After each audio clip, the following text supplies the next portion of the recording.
Good afternoon, and welcome to another edition of Diatribes from the turgid voice of doom. And now here for your edification is another episode from the voice of doom.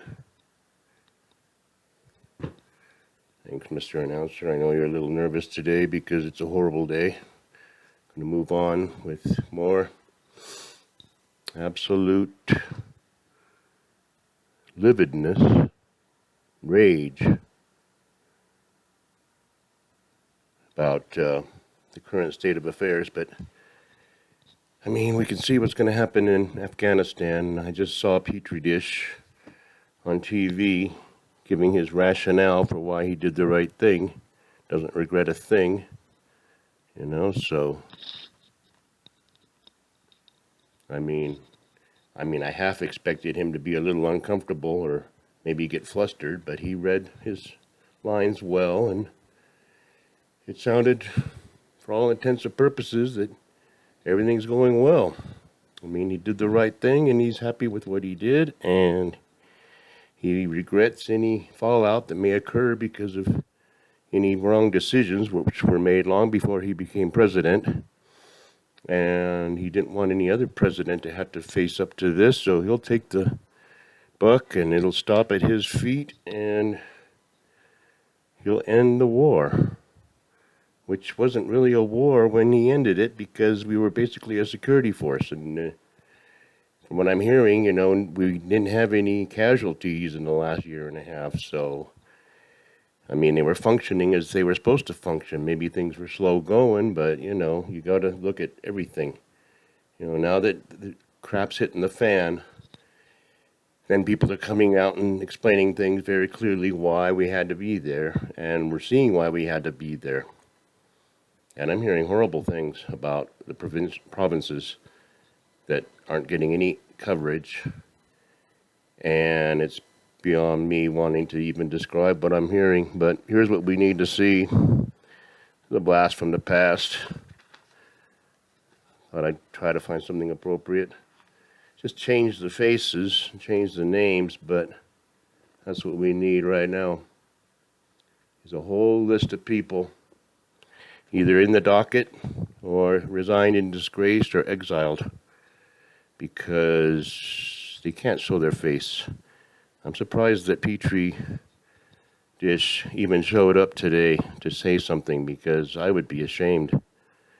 And I know the rest of them are all in their bedrooms with their heads under their pillows hoping that everything goes away if they just don't look at it.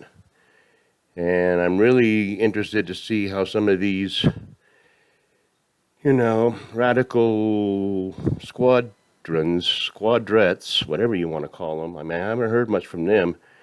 Everybody else is talking about what's going on, and I don't know. I guess they're on vacation with Pataki and all them. And they should just shelter in place, as they like to tell the people terrified for their lives in Kabul. Just shelter in place. They should shelter in place. All of them. All those politicians, so-called.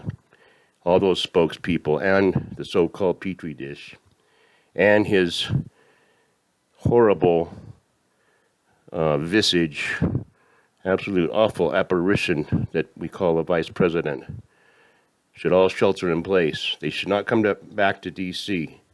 All the politicians should stay away from D.C. and don't even try to get anything done anymore because it's over. And it's going to happen real fast, so they should just beat the crowd and go buy some toilet paper and shelter in place because, okay, let's go back to impunity. Let's go back to hypocrisy, duplicitousness with impunity, and talk about some of these stars, up-and-coming stars that have, if they've been running the Democrat Party and the administration, then they're doing a hell of a job. Real good. Now, impunity, if Orange Man had somehow cheated his way back into the presidency, and he was president right now, and said, I'm going to get everybody out of Afghanistan and end this war once and for all, and the same thing that's happening now, every Democrat would be standing on the highest pinnacle with a PA system that would make Megadeth or a super concert by any big band look puny.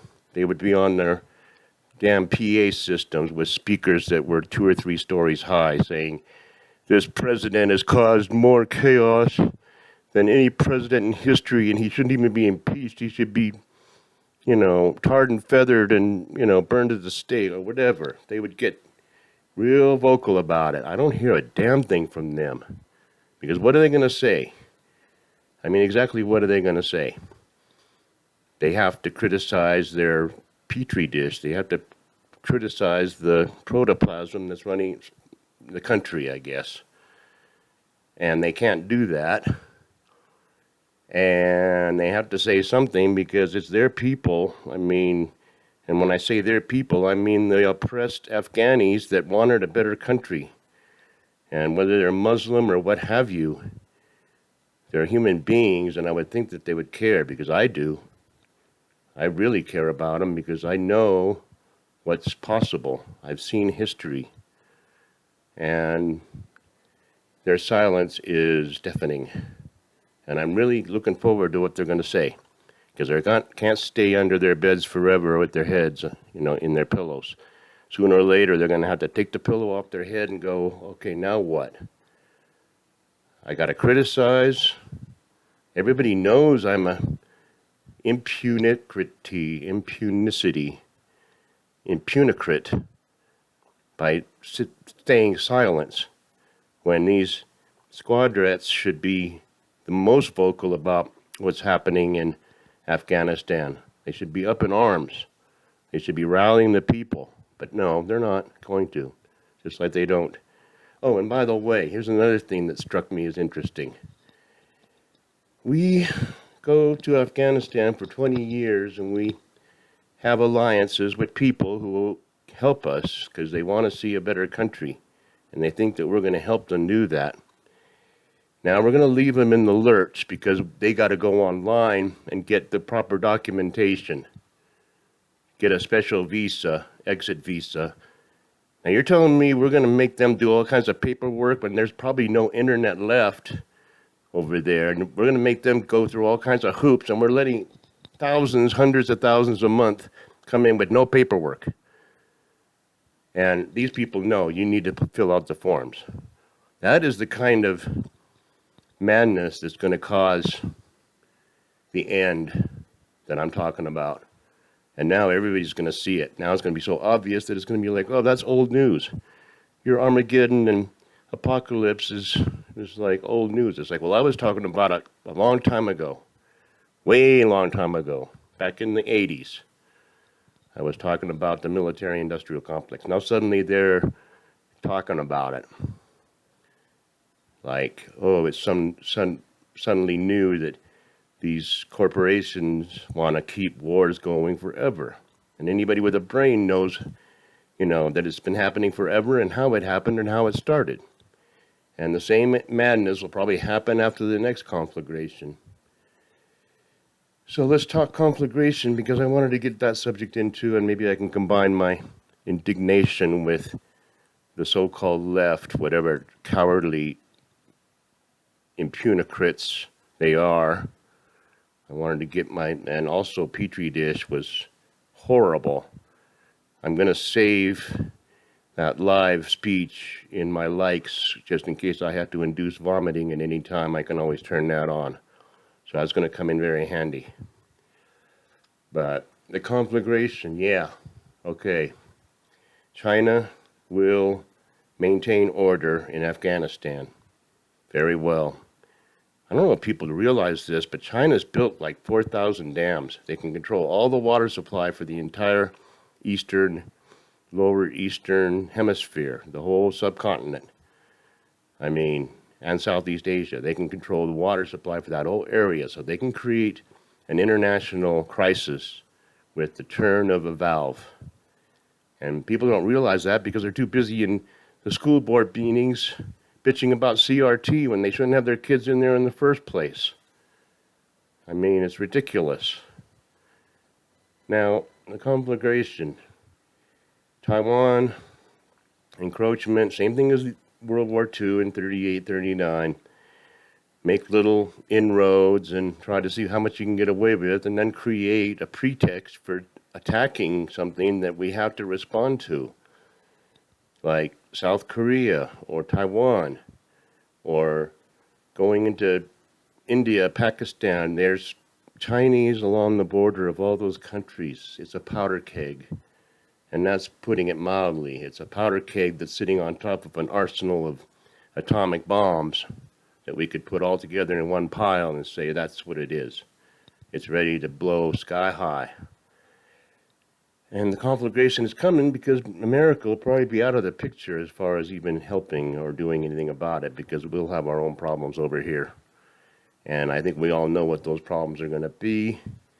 And I think we all know that we're going to be out of toilet paper. And I think we all know that if people thought 2020 was a time that people were unsure and, unsettled and a little bit, worried about what might happen next, well, 2022 is going to make that look like 1957. Some happy-go-lucky, here comes the ice cream man, Ozzy's coming home for dinner, and Harriet and the kids are waiting. No, that's what they think. That's what 2020 is going to be compared to what's coming up. I don't want to describe the conflagration. It could come in any numbers of ways. And I don't want to be to the point where I get another video banned. But I've seen how people act under very much less critical situations. I've seen how people act in 2020 during the shutdown. I've seen how people act during 92 during the riot. You get a little bit of anarchy and a little bit of where society's starting to break down, and man, ordinary people just lose it. People that you think are stable lose it. And people are going to lose it. And there's only 100 and some odd days left before the real conflagration set in. And it's going to be ugly, and it's already starting to be ugly, and every day is going to get exponentially worse. And I really want to see what our so-called leaders say when they get back from vacation. And it's like, anything new happened while we were gone? Yeah, half the world is going to hell in a handbasket, yeah, just because of your stupidity, that's all. So what are you going to do about it? There's the audience, go talk to them. I don't think the Democratic media and the press corps are going to want to talk about ice cream flavors anymore. I just have a feeling that when you're really amoral and rotten to the bone, you'll turn on each other. And I think the Democratic apparatus will start eating themselves. And if it weren't so tragic, it'd be fun to watch, because I'm thinking about the people in Afghanistan, and they need to be dealt with. We're going to leave people. Nobody's going to trust us again. They already don't. So that's over. So this generation is shot. So we just got to hope that the next generation is going to be artistic, thoughtful, and have a new system where problems are solved and it's not a tribal competition.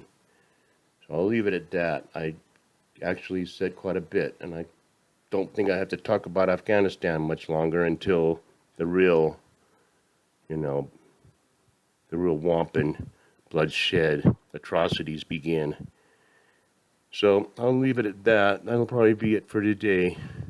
Have a good one, everybody, and thanks.